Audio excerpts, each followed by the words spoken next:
Ladies and gentlemen, welcome back to another edition of Beginner Guitar Lessons. Hope you guys are all enjoying and learning and all that good stuff. Today we're going to do a 3-chord progression.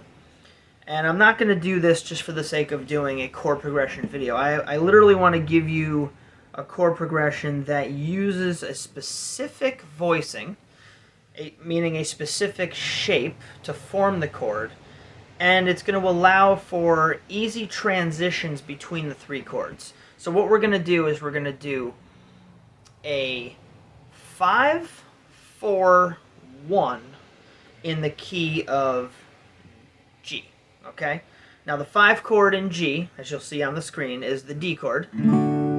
Alright? Got the scale up on screen, we got the diagram up on screen. That's your D chord. Alright?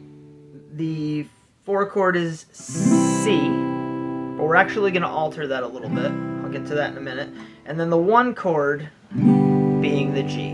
Alright, so D5, C4, G1.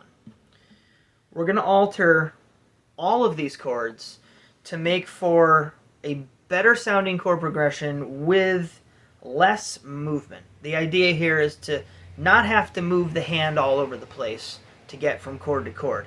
So we're going to find some common notes that all the chords either share or could share, right?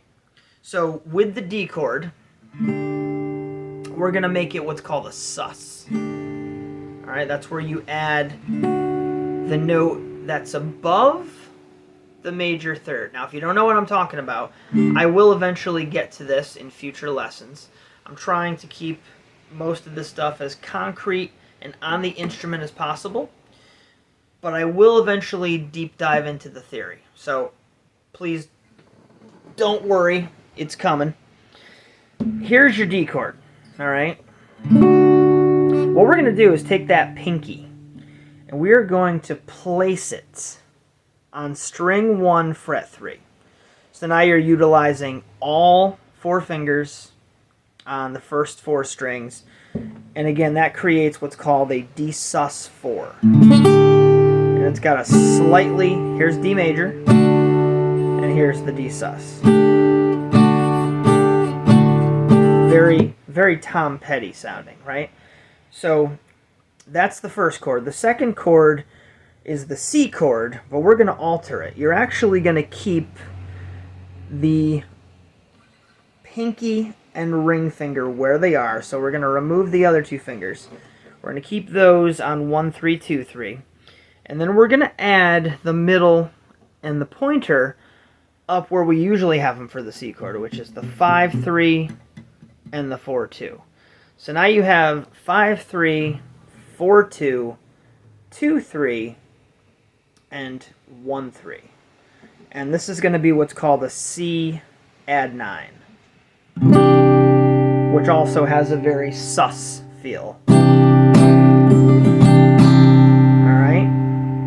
And then last but not least, the transition to the 1 chord, which is the G chord.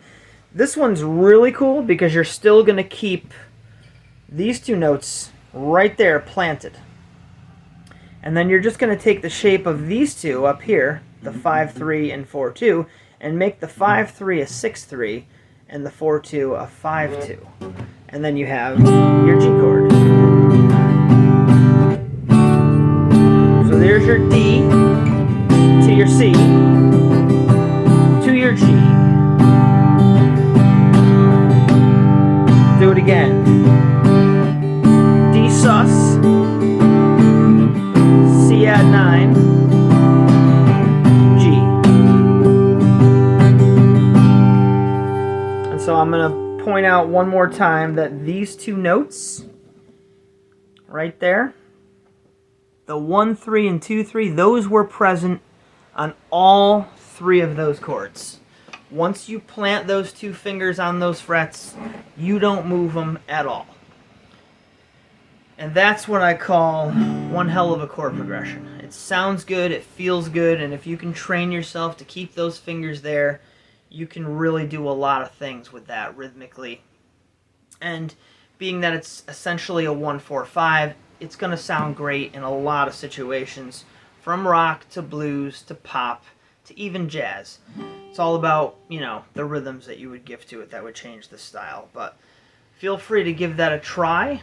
I would like to know if anyone actually does this. Please, in the comments below, let me know how it went for you. I really need some feedback for you guys. If you guys are enjoying these lessons, I need to know, otherwise I'm just going to stop. So, give me some feedback, people. I need it. All right? Have a great day.